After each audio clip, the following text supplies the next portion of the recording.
हमारे जो छत्तीसगढ़ के जो जज की सम्राट दिलीप षडंगी जी के एक आदरणीय दिलीप भैया उस समय नाचबो नचाबो जो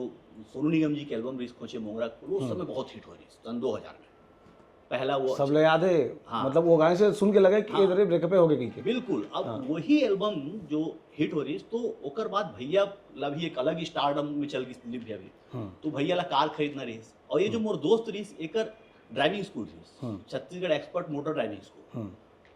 तो ये मोला बोली यार सबका एडवर्टाइजमेंट कैसेट बना रहे नितिन मेरा नहीं बना रहा तो मैं उनके लिए मतलब दोस्त थे शत्रुघ्न ओकर पर एक एडवर्टाइजमेंट कैसेट बनाया वो 2 लाइन गा दे काबर क्यों